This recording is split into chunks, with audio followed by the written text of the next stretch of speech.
कैसे आप सब? बढ़िया है ना? तो अब हम cell the fundamental unit of life का पार्ट 2 स्टार्ट करने वाले हैं, जहाँ पे हम स्टार्ट करेंगे न्यूक्लियस से।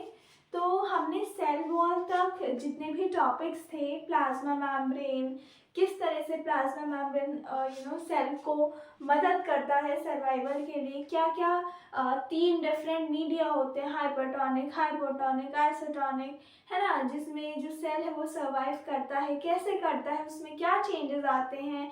और सेल वॉल के बारे में हमने पढ़ा that cell wall is a freely permeable membrane, है ना, कि सेल वॉल और प्लाज्मा मेम्ब्रेन के बीच में गार्ड और गेट का रिश्ता होता है, ये हमने पढ़ा था। और उसके बाद हमने इससे फ्लैशबैक में ले जाए तो हमने पढ़ा कि जो सेल का शेप है, साइज है, वो क्यों वेरी करता है। ठीक है, अलग अलग शेप साइज के क्यों होते हैं सेल, है ना। और उससे पहले हमने पढ़ा कि सेल की कहानी की शुरुआत कैसे हुई थी, फिर इवोल्यूशंस कैसे आए सेल में, सेल थ्योरी क्या थी। अब इसी चीज़ को आगे कंटिन्यू करते हुए हम इस चैप्टर के अगले पार्ट को शुरू करने वाले हैं। कौन सा? कि न्यूक्लियस क्या है। तो देखिए, न्यूक्लियस सबसे कॉम्प्लिकेटेड टॉपिक होता है। न्यूक्लियस और सेल ऑर्गेनेलीज थोड़े कॉम्प्लिकेटेड टॉपिक्स होते हैं, बिकॉज इनके अलग अलग फंक्शंस होते हैं, है ना। बट इसको हम सिंपलेस्ट वे में, जितना आसान तरीके से हो सके, वो हम समझने की कोशिश करेंगे। तो चलिए शुरू करते हैं। हमने बोला न्यूक्लियस। देखिए, न्यूक्लियस है, अगर हम सेल बनाएं, ये सेल है, ठीक है, ये सेल है, और इस सेल में कई सारे कंपोनेंट्स होते हैं। यह सिंपल सी बात अगर हम कहें, सेल को हम थोड़ा बड़ा बना लेते हैं हमारी सहूलियत के लिए, ठीक है, सेल को हम थोड़ा बड़ा बना लेते हैं। हमने बोला ये सेल है, ठीक, ये सेल है,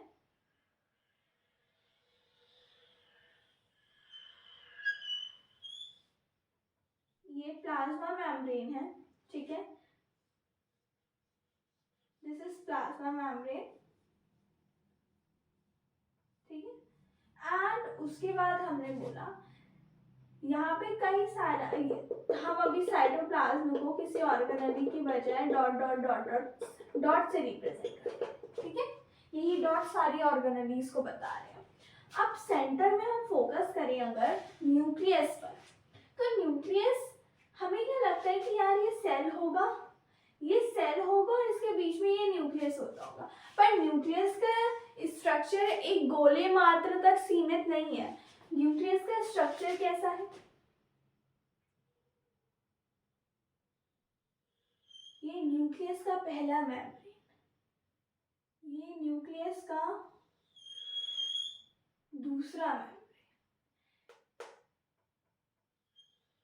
ये एंडोप्लाज्मिक रेटिकुलम।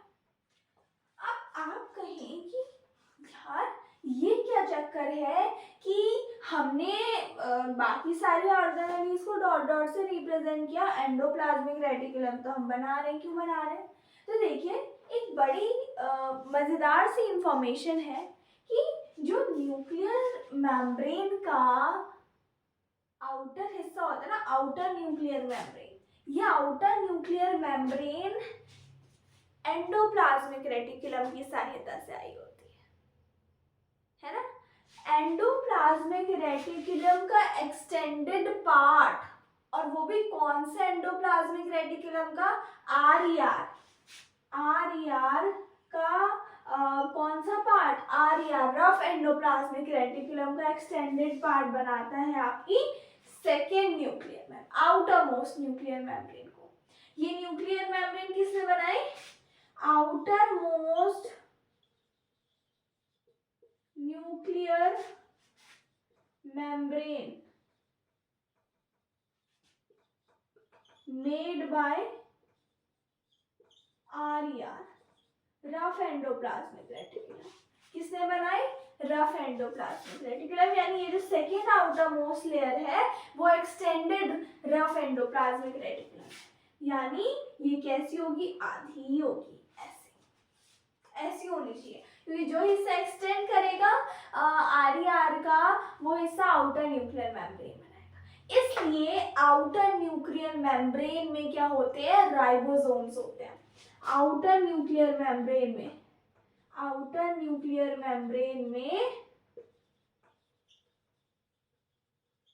क्या होते हैं, राइबोसोम्स होते हैं। क्या होते हैं, राइबोसोम्स होते हैं। हमने क्या बोला, हमने बोला कि क्योंकि RER यानी रफ एंडोप्लाज्मिक रेटिकुलम क्या कर रही है, एक्सटेंड कर रही है, किसको, अपने आप को एक्सटेंड कर रही है और क्या बना रही है, आउटर मोस्ट न्यूक्लियर कवरिंग बना रही है। इसलिए आउटर मोस्ट न्यूक्लियर कवरिंग में क्या होते हैं, राइबोसोम्स होते हैं, क्योंकि RER में राइबोसोम्स होते हैं और ये outer most nuclear covering RER का ही एक्सटेंडेड पार्ट है। तो यानी कायदे से इसमें होने चाहिए गोले गोले माने राइबोसोम्स। ठीक है, समझ गए। और इस और ये वाली है, this is smooth endoplasmic reticulum.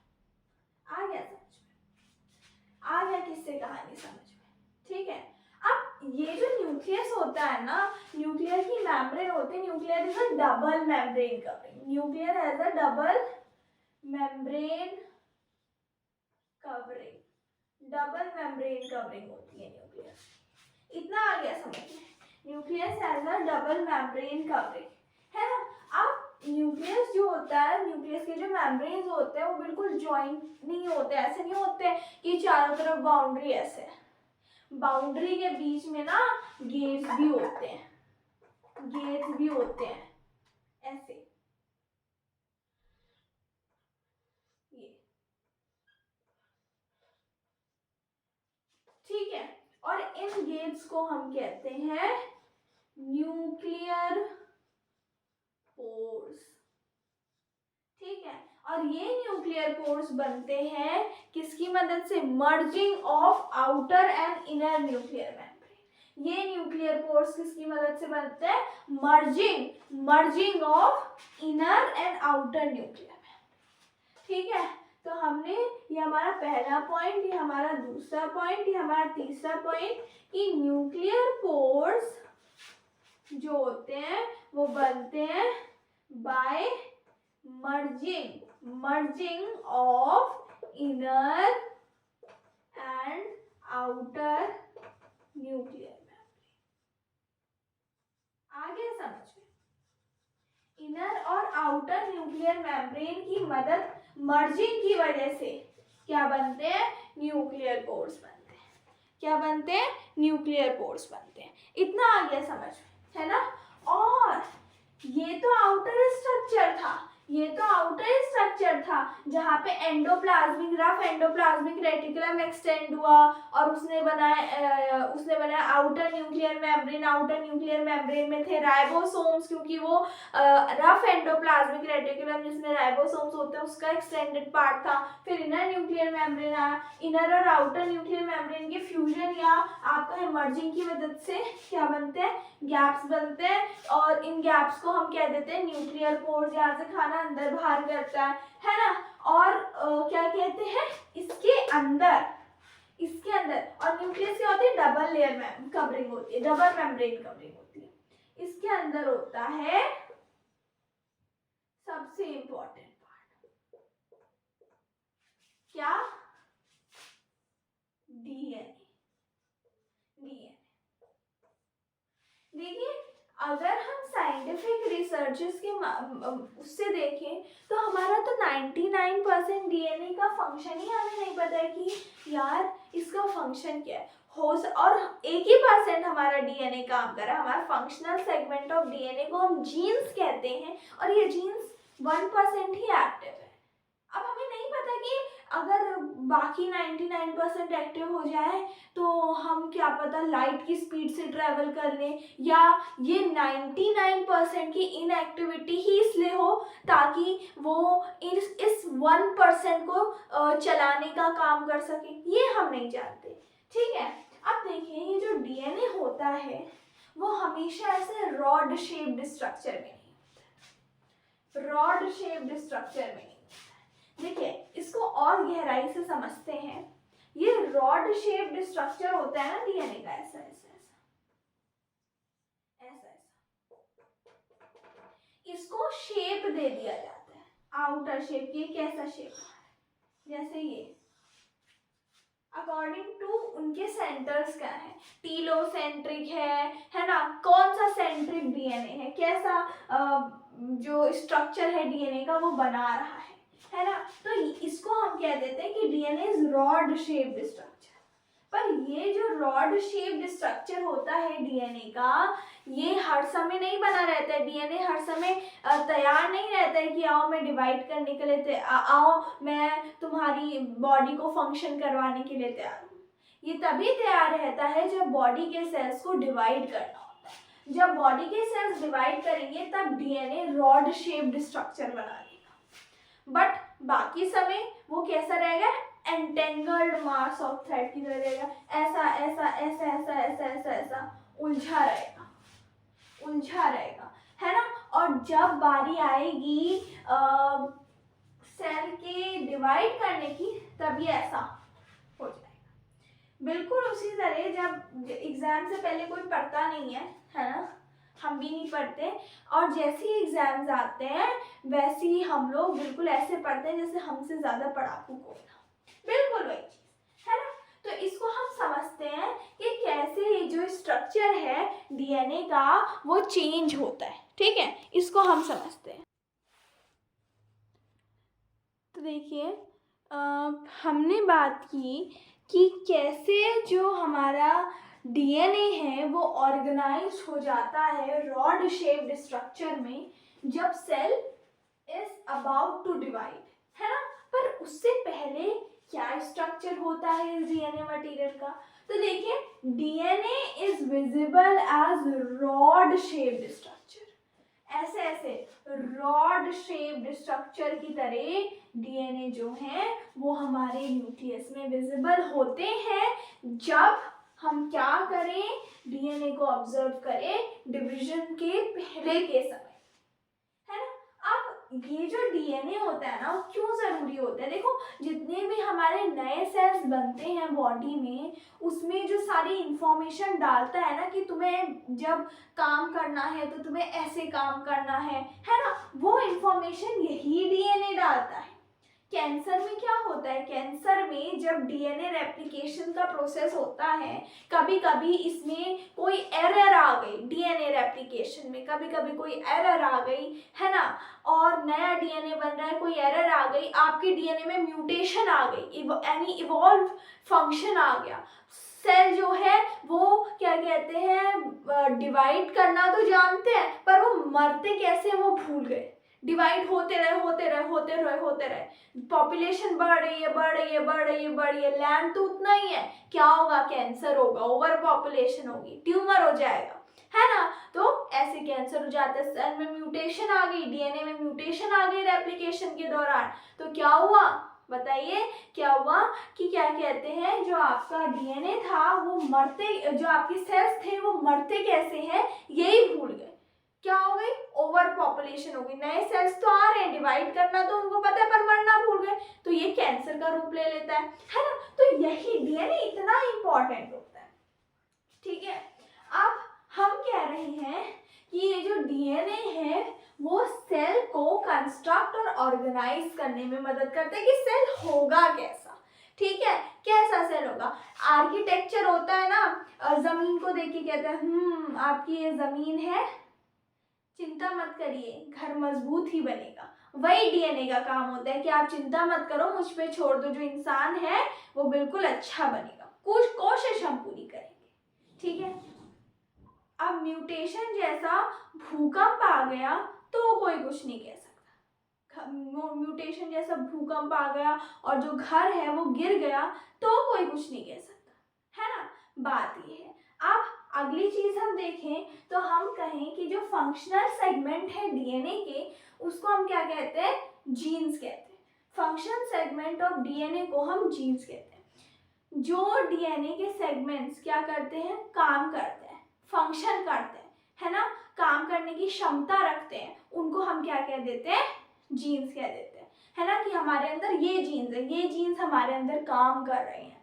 ठीक है, अब अगली चीज हमने देखा कि रेस्ट ऑफ द टाइम जब डिवीजन नहीं हो रहा है तब जो आपका डीएनए है वो कैसे प्रेजेंट है, क्रोमैटिन मटेरियल की तरह प्रेजेंट है।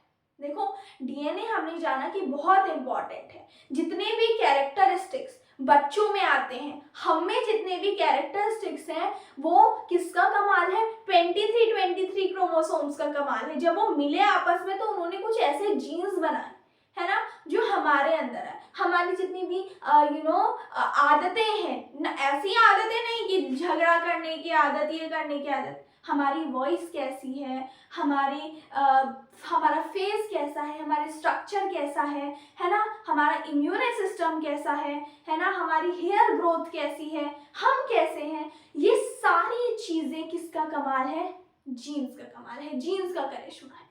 ठीक है, अब हम देखें कि बाकी समय जब रॉड शेप्ड स्ट्रक्चर की तरह आपके जीन्स प्रेजेंट ना हो तो वो कैसे दिखते हैं, वो दिखते हैं आपको as chromatin material, chromatin material की तरह दिखते हैं। अभी क्रोमैटिन मटेरियल क्या है, तो दोस्तों क्रोमैटिन मटेरियल क्या है, आइए देखें। क्रोमैटिन मटेरियल का सीधा सा एक्सप्लेनेशन है कि जब डीएनए सुलझा नहीं होता ना तो वो उलझा होता है ना, जब वो सुलझा नहीं होता तो वो उलझा होता है।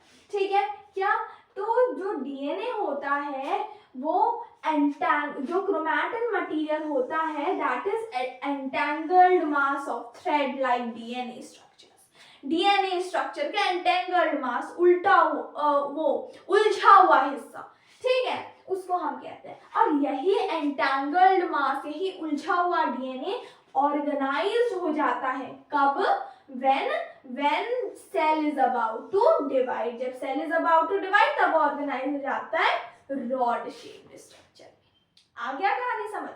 अब ये जो क्रोमैटिन मटेरियल है ना उसको हम एक और नाम देते हैं, क्या, बीड्स ऑन स्ट्रिंग। क्या नाम देते हैं, बीड्स ऑन स्ट्रिंग। क्या नाम देते हैं, क्या नाम देते हैं दोस्तों, बीड्स ऑन स्ट्रिंग। क्यों, क्योंकि ऐसा दिखता है।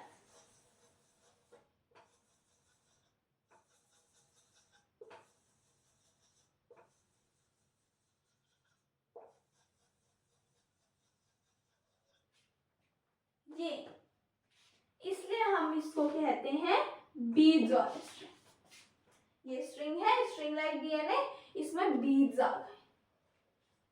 क्वेश्चन उछला, वॉल्केनो हुआ, वॉल्केनो उठा दिमाग में, किस चीज का, ये तो मान लिया ये डीएनए है पर ये क्या है, ये बीड्स क्या है, डीएनए तो है पर ये बीड्स क्या है, तो ये बीड्स हैं ऑक्टामर हिस्टोन। ऑक्टामर हिस्टोन है। हिस्टोन क्या होता है, देखिए हिस्टोन आधा हिस्टोन ऐसे आपके प्रोटीन्स होते हैं। Histones are a kind of protein जिसके अराउंड जो आपका डीएनए होता है वो रैप्ड होता है। डीएनए तो आपका 2.2 मीटर लॉन्ग है। हर एक सेल में हमारा जो डीएनए है वो 2.2 मीटर लॉन्ग है। कितना, 2.2 मीटर लॉन्ग है, यानी हमारे इतनों से माइक्रोस्कोपिक सेल के अंदर 2.2 मीटर लंबा डीएनए है। ठीक है, इतना लंबा डीएनए है और हमारी बॉडी में सेल कितने, ट्रिलियंस में सेल। तो आप लगा लीजिए टोटल सारे सेल्स के डीएनए को अगर आपस में बांध दे तो वो कितनी लंबी रस्सी बनेगी, है ना। तो इतना लंबा डीएनए तो इतनों छुटकू से सेल के अंदर कैसे आ पा रहा है, इसकी वजह से, इन ऑक्टामर हिस्टोन की वजह से, इन ऑक्टामर हिस्टोन की वजह से आ पा रहा है। ये हिस्टोन का स्ट्रक्चर कुछ इस तरह होता है, दिखते 4 हैं होते 8 हैं, दिखते 4 हैं होते 8 हैं। ये एक हिस्टोन, ये दूसरा, ये तीसरा, ये चौथा। मैंने बोला दिखते 2 हैं होते 4 हैं, पर ये होते 4 हैं दिखते 8 हैं। कैसे, 1 2 3 4, इसके पीछे भी 1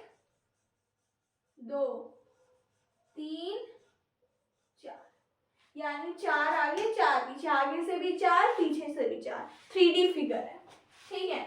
आगे से भी 4 पीछे से भी 4, और इसके अराउंड जो डीएनए है वो कैसे लिपटा हुआ होता है, 3/4 टाइम। ये एक्स्ट्रा इंफॉर्मेशन है हमारे स्टैंडर्ड के हिसाब से, 3/4 टाइम लिपटा हुआ, यानी 1 टन बनाएगा, 1 टन बनाएगा पूरा, और दूसरे टन का 3/4, 75%, ठीक है। 1 टन बनाएगा और दूसरे टन का 3/4, ऐसा डीएनए उसके अराउंड ऐसा लिपटा होगा। 1 टन हो गया और दूसरे टन का 3/4, फिर दूसरे हिस्टोन के ना 1 टन हो गया, दूसरे टन का 3/4, जैसे ये है तो 1 टन हो गया, दूसरे टन का 3/4, ऐसा यहाँ से आगे बढ़ जाएगा। 1 टन हो गया, दूसरे टन का 3/4, 1 टन हो गया, 1 टन हो गया, दूसरे टन का 3/4, आगे निकल गया, ऐसे होते हैं। तो यही हिस्टोन इतने लंबे डीएनए को छोटू से सेल में फिट करते हैं, 1 whole turn and other 3/4 turn. इसी पैटर्न में ऑक्टामर हिस्टोन यानी 8 हिस्टोन जो होते हैं उनके अराउंड ये जो डीएनए है वो लिपटा हुआ होता है इन 1/3/4 टन में, और फिर आगे बढ़ जाता है दूसरे हिस्टोन में लिपटा हुआ होता है। ऐसे कई सारे हिस्टोन्स होते हैं एक सेल के अंदर जो इतने लंबे 2.2 मीटर लंबे डीएनए को छोटे से साइज में सेल में मर्ज करके रखने की काबिलियत रखते हैं, है ना।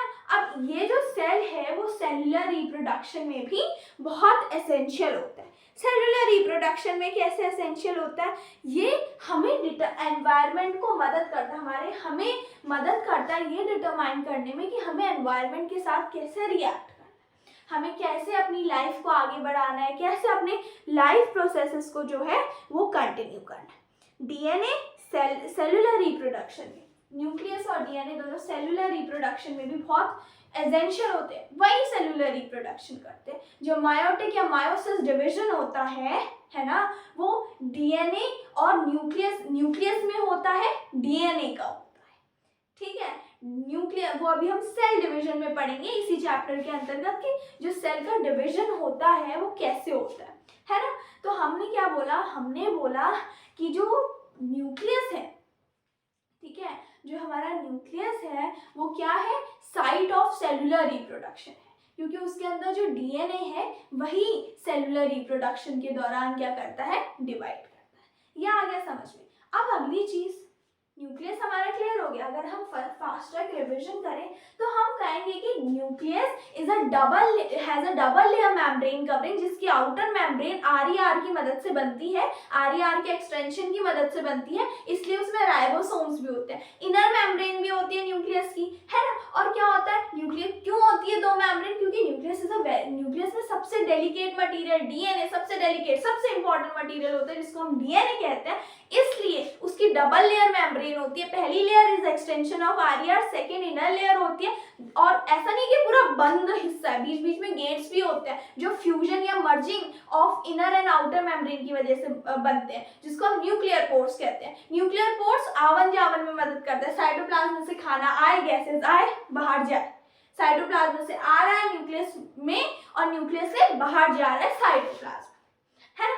आवन जावन में न्यूक्लियर पोर्स मदद करते हैं। फिर हमने पढ़ा कि जो हमारी सेल है, सेल में जो डीएनए है न्यूक्लियस के अंदर, है ना, वो डीएनए रॉड शेप्ड स्ट्रक्चर की तरह विजिबल होता है। कब, जब सेल डिवाइड करने वाला होता है। बाकी समय वो कैसे रहता है, एंटेंगल्ड मास, उलझे हुए मास की तरह रहता है। कितना और किसकी मदद से, हिस्टोन्स की मदद से वो क्या होता है, छोटे से सेल में इतना लंबा 2.2 मीटर लंबा डीएनए आ पाता है। कैसे टर्न होते हैं, 1 whole and 3/4 time, 1 whole turn and 3/4 turn, है ना। एक हिस्टोन में इतनी बार 1 एंड 3/4 बार जो आपका डीएनए है वो लिपटा हुआ होता है, ठीक है। फिर सेकेंड हिस्टोन में चले जाता है, और क्या कहते हैं इसको, इस स्टेज को हम बोलते हैं डीएनए की क्रोमैटिन मटेरियल की फॉर्म में है डीएनए, ठीक है।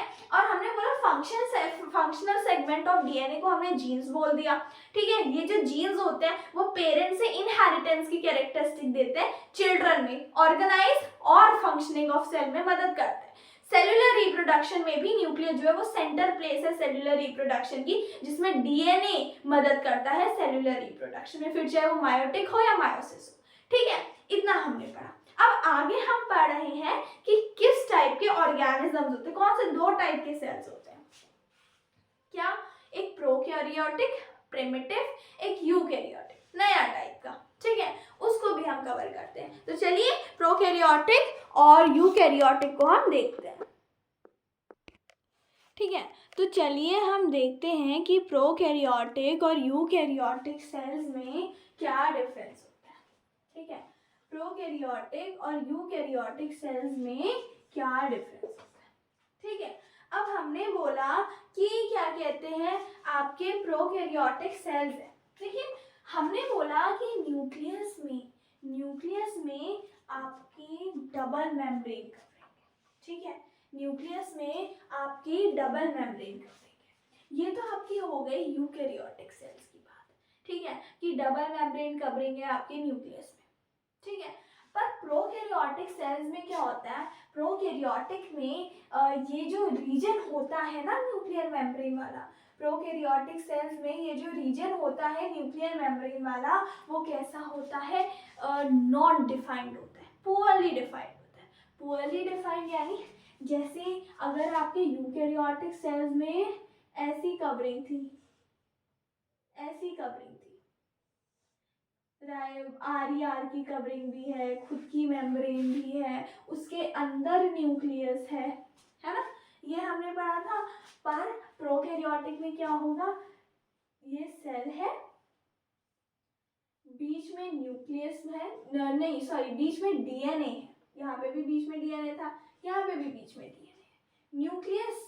न्यूक्लियस क्या है, न्यूक्लियस किस स्ट्रक्चर को हमने बोला कि मेम्ब्रेन है दो और उसके अंदर डीएनए है, उसको हमने न्यूक्लियस बोला। पर इस केस में ये सेल मेम्ब्रेन है, ये डीएनए है और मेम्ब्रेन तो है ही नहीं, तो इसको हम न्यूक्लियस कैसे बोले, तो इसको हमने बोल दिया न्यूक्लियोइड। क्या बोल दिया, न्यूक्लियोइड, यानी poorly defined nucleus, well developed nucleus नहीं। मेम्ब्रेन की जगह यहाँ बस डेंस साइटोप्लाज्म, जहाँ पे न्यूक्लियस होगा वहाँ पे साइटोप्लाज्म का फ्लूइड जो है वो डेंस हो जाएगा, बस इतनी ही प्रोटेक्शन है इसको। ठीक है, इतनी ही प्रोटेक्शन है, यानी पुअरली डिफाइंड न्यूक्लियर रीजन है। तो प्रोकैरियोटिक में हमने बोला poorly defined nuclear region. Eukaryotic में बोला मेम्ब्रेन बाउंड न्यूक्लियस।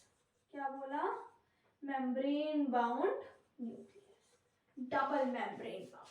ठीक है, और उसके बाद यहाँ हमने बोला डबल मेम्ब्रेन बाउंड, यहाँ हमने बोला सेल ऑर्गेनेलीज के अराउंड, जिस तरह जिस तरह डीएनए के अराउंड आपका मेम्ब्रेन नहीं है, वैसे सेल ऑर्गेनेलीज के अराउंड नहीं है। जब डीएनए यानी शहंशाह के अराउंड गार्ड्स नहीं है, तो जो उसके सेनापति हैं, सेनापति कौन, सेल ऑर्गेनेलीज है, तो उनके साथ के सिक्योरिटी गार्ड्स होंगे। ठीक है, तो पुअरली डिफाइंड सेल ऑर्गेनेलीज।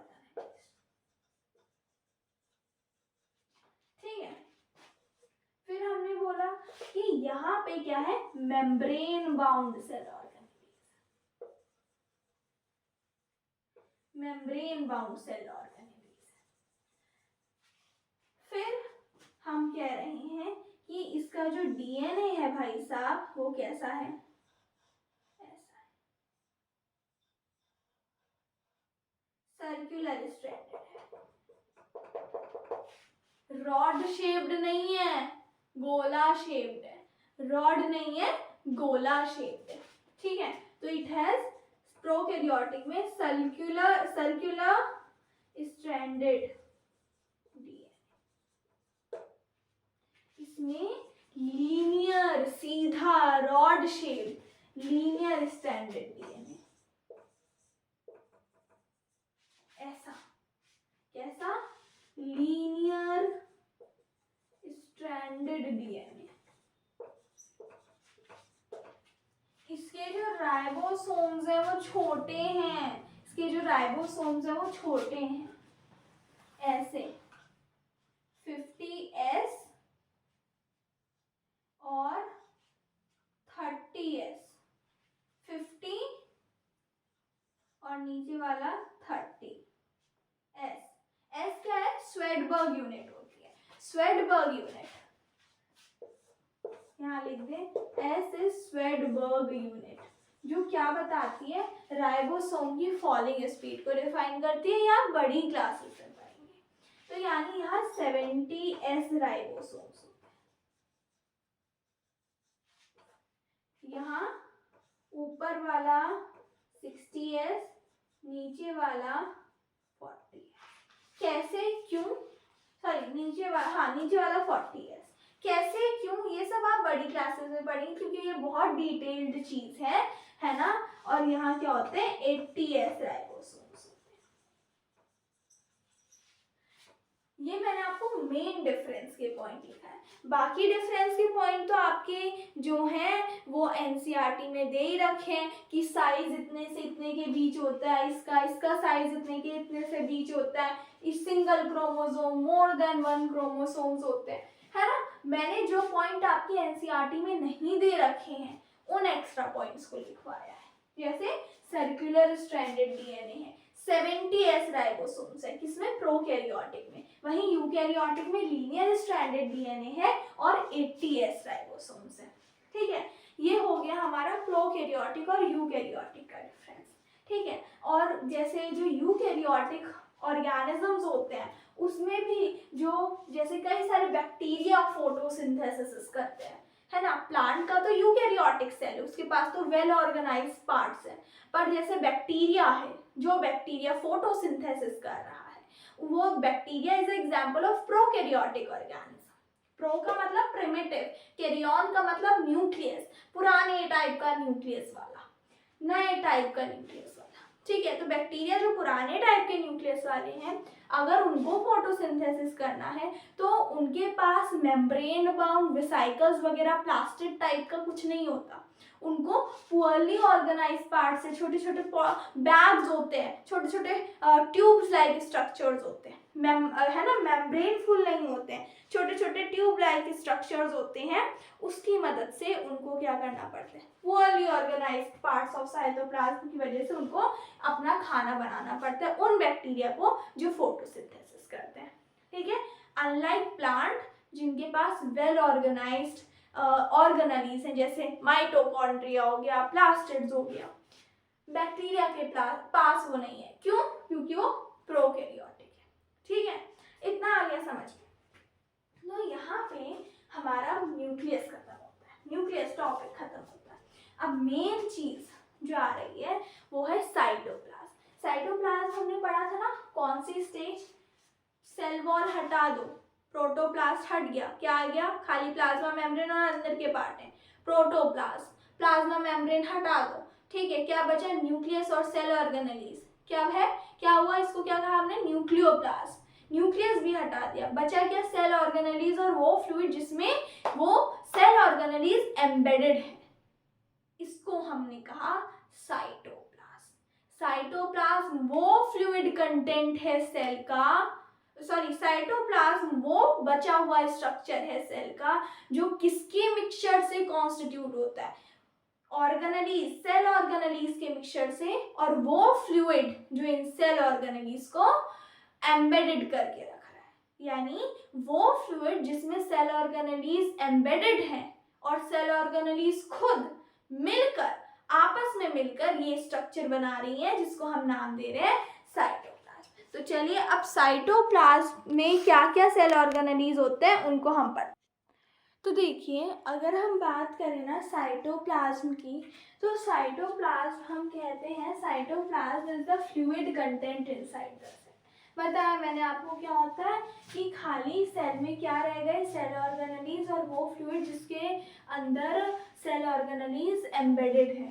ठीक है, अब सेल और cytoplasm is the fluid content inside the cell that contains क्या? Contains cell organelles. ये सेल ऑर्गेनेलीज अलग अलग फंक्शंस परफॉर्म करते हैं सेल के अंदर। जैसे एंडोप्लाज्मिक रेटिकुलम है, उसी के खुद कितने सारे फंक्शंस होते हैं, अभी पढ़ेंगे हम। लाइसोसोम है, माइटोकॉन्ड्रिया, सबके अलग अलग फंक्शंस हैं। ठीक है, अब हमने बोला कि एनसीईआरटी कह रही है, जिस तरह ये हम पढ़ चुके हैं ऑलरेडी, अभी पढ़ा कि जिस तरह प्रोकैरियोटिक सेल में वेल डिफाइंड न्यूक्लियर रीजन नहीं होता, उसी तरह प्रोकैरियोटिक सेल में वेल डिफाइंड सेल ऑर्गेनेलीज नहीं होती, जो कि यूकैरियोटिक सेल्स में होती। बस साइटोप्लाज्म के बारे में एनसीईआरटी ने इतना ही बताया। सेल ऑर्गेनेलीज का एक छोटा सा इंट्रोडक्शन दे रखा है, उसमें एनसीईआरटी कह रही है कि जो सेल ऑर्गेनेलीज हैं वो हमारी बॉडी के लिए, स्पेशली किसके लिए, ह्यूमन बॉडी के लिए, प्लांट बॉडी के लिए, जो बड़े ऑर्गेनिजम्स हैं, हाई लेवल ऑर्गेनिजम्स हैं, उनके लिए ज़रूरी है। क्यों? क्योंकि इतनी बड़ी बॉडीज़ में लार्ज और कॉम्प्लेक्स फंक्शन आपको परफॉर्म करने हैं, तो उनके लिए आपको कॉम्प्लेक्स ऑर्गेनेलीज भी चाहिए, डिविजन ऑफ लेबर चाहिए कि हर एक फंक्शन किसी एक पर्टिकुलर पर्सन को असाइंड है। अगर ऐसा नहीं होगा तो एक ही के ऊपर सारा वर्कलोड आएगा, और उसकी वजह से क्या होगा, एक ही के ऊपर सारा वर्कलोड आएगा, और उसी की वजह से जो आपका फंक्शन है वो एफिशिएंटली कैरीड आउट नहीं हो पाएगा, है ना। तो अब आपका अगला टॉपिक है एंडोप्लाज्मिक रेटिकुलम। क्या है आपका अगला टॉपिक? Endoplasmic reticulum. तो देखिए, अगर हम बात करें एंडोप्लाज्मिक रेटिकुलम की, तो हमारे दिमाग में जो स्ट्रक्चर आता है वो आता है कि ये सेल है, सेल में दिस इज न्यूक्लियस जिसके अंदर डीएनए है, इसके बाहर एंडोप्लाज्मिक रेटिकुलम की एक्सटेंडेड कवरिंग है जहाँ से आ रहा है एंडोप्लाज्मिक रेटिकुलम, ऐसे।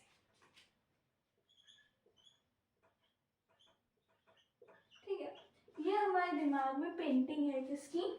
ईआर की। बिल्कुल सही पेंटिंग है।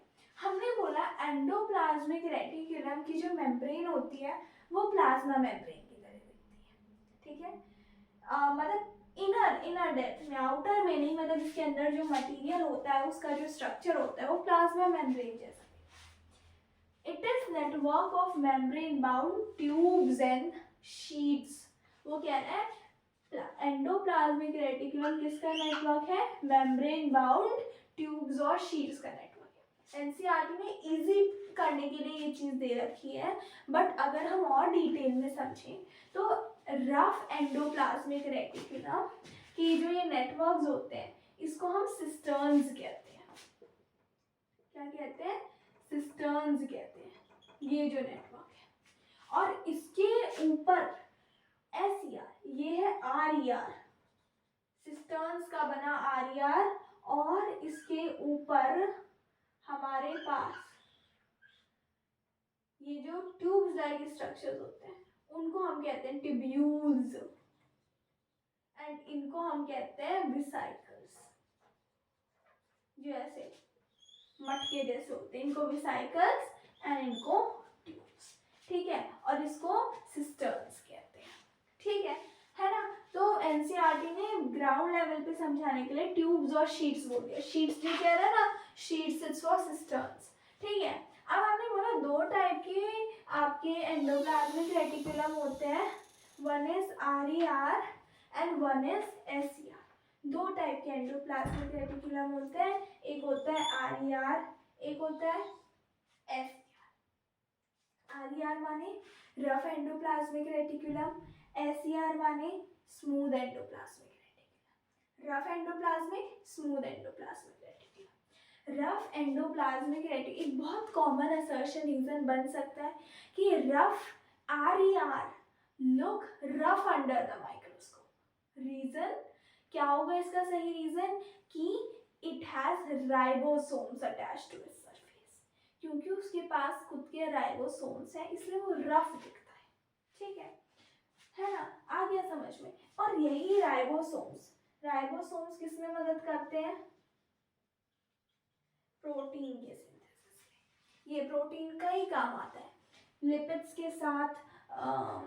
के साथ मेम्ब्रेन बायोजेनेसिस में काम आता है। कई सारी चीज़ों में काम आता है। एंड एक और असर्शन रीज़न कि हमने बोला rough endoplasmic reticulum synthesise protein, reason it has ribosomes attached to its surface, यानी वो जो प्रोटीन है रफ एंडोप्लाज्मिक रेटिकुलम प्रोटीन को इसलिए सिंथेसाइज कर पा रहा है क्योंकि उसके पास राइबोसोम्स है। ठीक है, अब हमने बोला राइबोसोम्स की मदद से वो प्रोटीन सिंथेसिस करता है। एक और उसका इम्पॉर्टेंट फंक्शन है किसका, RER का, क्या कि वो SER यानी स्मूथ एंडोप्लाज्मिक रेटिकुलम का भी सिंथेसिस करता है। RER प्रोटीन का तो सिंथेसिस करता ही है, या उसके साथ ही किसका सिंथेसिस करता है, उसके साथ ही सिंथेसिस करता है आपका आप SER का, यानी स्मूथ एंडोप्लाज्मिक रेटिकुलम को ही भी आपका कौन बनाता है, रफ एंडोप्लाज्मिक रेटिकुलम। ठीक है, तो हमने बोला RER के क्या फंक्शन थे। RER में जो राइबोसोम है वो प्रोटीन सिंथेसिस में मदद करता है और RER साथ में स्मूथ एंडोप्लाज्मिक रेटिकुलम को भी सिंथेसाइज करता है। अब अगर हम बात करें स्मूथ एंडोप्लाज्मिक रेटिकुलम की, तो स्मूथ एंडोप्लाज्मिक रेटिकुलम लिपिड्स का सिंथेसिस करता है, मेटाबॉलिज्म कार्बोहाइड्रेट के मेटाबॉलिज्म को देखता है, मेम्ब्रेन सिंथेसिस मेम्ब्रेन बायोजेनेसिस के प्रोसेस से करता है RER के साथ, यानी मेम्ब्रेन बायोजेनेसिस कंबाइंड फंक्शन है SER और RER का, क्योंकि प्रोटीन्स और लिपिड्स दोनों चाहिए होते हैं प्लाज्मा मेम्ब्रेन की सिंथेसिस में, है ना। अब मेम्ब्रेन बायोजेनेसिस को हम कैसे डिफाइन करेंगे कि the process by which using endoplasmic reticulum and it's by products जो कि प्रोटीन और लिपिड्स होते हैं उनको यूज़ करके हम मेम्ब्रेन को रीस्ट्रक्चर कर रहे, उसका रिपेयर कर रहे या नई मेम्ब्रेन बना रहे, उसको हम मेम्ब्रेन बायोजेनेसिस बोलते हैं। NCERT में आपकी एक लाइन है कि द SER जो एंडोप्लाज्मिक रेटिकुलम है आपका, that is a place for several chemical activities, कई सारे केमिकल एक्टिविटीज के लिए एक कॉमन प्लेस है, ठीक है, जहाँ पे केमिकल एक्टिविटीज होती है। एंडोप्लाज्मिक रेटिकुलम से बाहर जाता है फूड जो प्रोड्यूस होता है साइटोप्लाज्म में, और साइटोप्लाज्मिक रेटिकुलम से एंडोप्लाज्मिक रेटिकुलम, साइटोप्लाज्म से एंडोप्लाज्मिक रेटिकुलम में आता है। साथ ही वर्टिब्रेट्स के जो लिवर सेल्स होते हैं, वर्टिब्रेट्स के जो लिवर सेल्स होते हैं उसमें डिटॉक्सिफिकेशन का भी ये काम करता है। कौन, SER, यानी जितने भी पॉइजनस कंपाउंड्स है या अल्कोहलिक कंपाउंड्स है, ड्रग्स हैं, उनको डाइजेस्ट करने में लीवर मदद करता है ना, तो वही काम होता है, डिटॉक्सिफिकेशन का भी काम होता है किसका, SER। सिंथेसिस ऑफ एंजाइम, कई सारे एंजाइम्स को, हार्मोन्स को सिंथेसाइज करता है, एंजाइम्स एंड हार्मोन्स, हार्मोन्स और एंजाइम्स को सिंथेसाइज करता है कौन, SER। तो हमने एंडोप्लाज्मिक रेटिकुलम का फंक्शन पढ़ लिया, आगे समझ में। अब चलिए आगे बढ़ते हैं अगले टॉपिक में जो है गोल्जी अपैरेटस।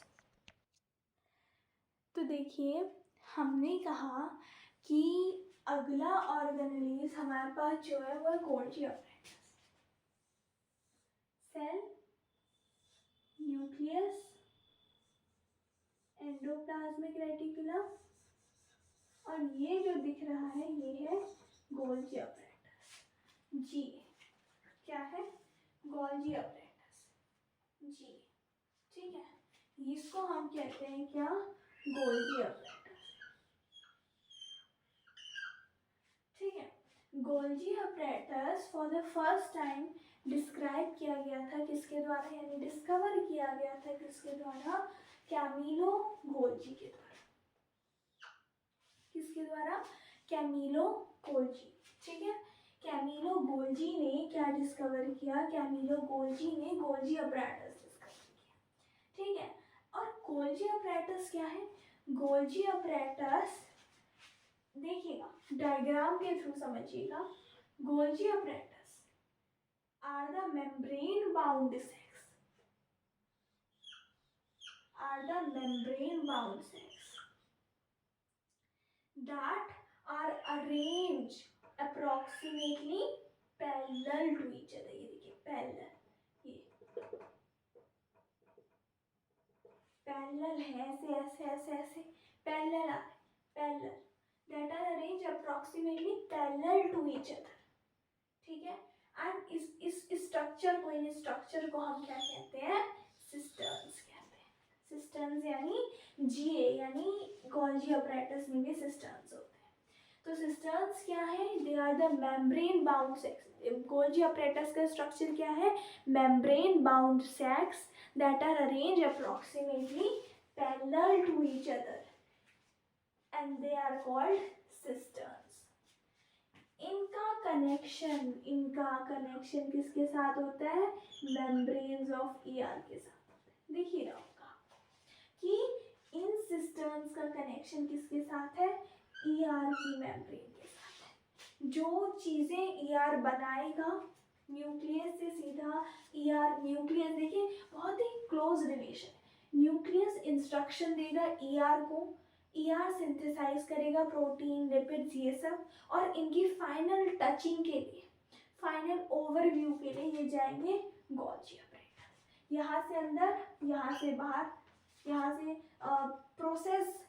यहाँ से प्रोसेसिंग होगी और यहाँ से आउटपुट निकलेगा। इंस्ट्रक्शन आ रहे हैं न्यूक्लियस से, न्यूक्लियस में जो डीएनए है उससे, प्रोडक्शन हो रहा है एंडोप्लाज्मिक रेटिकुलम में, और डेकोरेशन हो रहा है कहाँ, गोल्जी अपरेटस में। ठीक है, तो इसलिए इनके पास क्या है, कनेक्शंस है किसके साथ, मेम्ब्रेन्स ऑफ ईआर के साथ। ईआर और गोल्जी अपरेटस इसलिए क्या बनाता है, कॉम्प्लेक्स सेल्यूलर मेम्ब्रेन सिस्टम, यानी दो कंपोनेंट्स, दो ऑर्गेनेल्स के मेम्ब्रेन आपस में मिलकर एक कॉम्प्लेक्स मेम्ब्रेन सिस्टम बना रहे हैं, जो सेल के फंक्शनिंग के लिए काफ़ी ज़्यादा यूज़फुल है।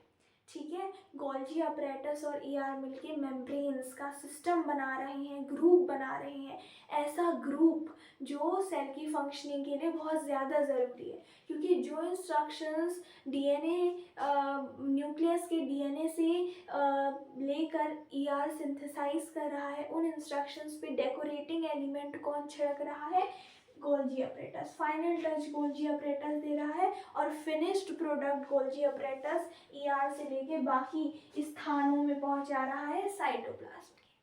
ठीक है, तो इसका काम क्या होता है, food synthesized in ER with the direction of DNA in nucleus. जो डीएनए के इंस्ट्रक्शंस थे, न्यूक्लियस में जो डीएनए था उसके जो इंस्ट्रक्शंस थे, उसकी मदद से ईआर ने क्या सिंथेसाइज किया, फूड सिंथेसाइज किया, जो पैकेज किया गया, पैक किया गया किसके द्वारा, गोल्जी अपरेटस के द्वारा, और पैक करके साइटोप्लाज्म में स्थित बाकी ऑर्गेनेल्स को डिस्पैच किया गया किसके द्वारा, ईआर के द्वारा। जैसे प्रोटीन है, प्रोटीन उसने प्लास्टिड को भी पहुंचाना है ना, प्रोटीन उसने माइटोकॉन्ड्रिया को भी पहुंचाना है, वैक्यूल्स को भी पहुंचाना है, तो वो काम कौन करेगा, गोल्जी अपरेटस। ट्रांसपोर्टेशन का काम, पैकेजिंग का काम। ठीक है, कुरियर वाला है गोल्जी अपरेटस। कौन है, कुरियर वाला है गोल्जी अपरेटस, डाकिया है। ठीक है, क्या काम है इसके, स्टोरेज, मॉडिफिकेशन, टैगिंग यानी फाइनल टच देना, कुछ एक्स्ट्रा ऐड करना। कई सारी सिंपल शुगर्स होती हैं जिसको गोल्जी अपरेटस कन्वर्ट करता है किसमें, कॉम्प्लेक्स सब्सटेंसेस में, कॉम्प्लेक्स शुगर्स में। सिंपल शुगर को कॉम्प्लेक्स शुगर में कन्वर्ट कर रहा है कौन, गोल्जी अपरेटस, ताकि सेल के जो यूजफुल फंक्शन है वो कैरी आउट हो पाए। और एट द एंड क्या काम कर रहा है, सिंथेसिस ऑफ लाइसोसोम। लाइसोसोम की सिंथेसिस में गोल्जी अपरेटस और ईआर का बहुत बड़ा रोल होता है।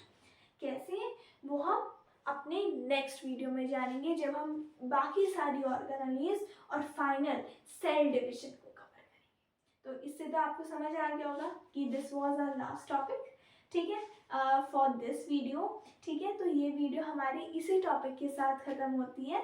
आगे की एक्सप्लेनेशन के लिए अगला पार्ट आएगा, पार्ट 3, जिसमें हम बचे ऑर्गेनेल्स, लाइसोसोम्स, उसमें हम समझेंगे भी कि कैसे गोल्जी अपरेटस और एंडोप्लाज्मिक रेटिकुलम ने लाइसोसोम्स को सिंथेसाइज करने में हमारी मदद की।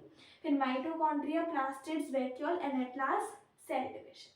ठीक है, तो आज के लिए इतना ही। बने रहिए मेरे साथ मेरे चैनल काव्यांजलि जोशी पर। अगर आपको ऐसी साइंस के बिल्कुल फुल एक्सप्लेनेशन वीडियोस चाहिए और अगर आपको इस वीडियो से फुल प्रूफ सेटिस्फेक्शन मिला हो तो चैनल को सब्सक्राइब करें, बेल आइकन को प्रेस करें फास्ट नोटिफिकेशंस के लिए, और लाइक शेयर एंड सब्सक्राइब ज़रूर करें। ओके, तो चलिए बाय, मिलते हैं आपसे अपनी अगली वीडियो में।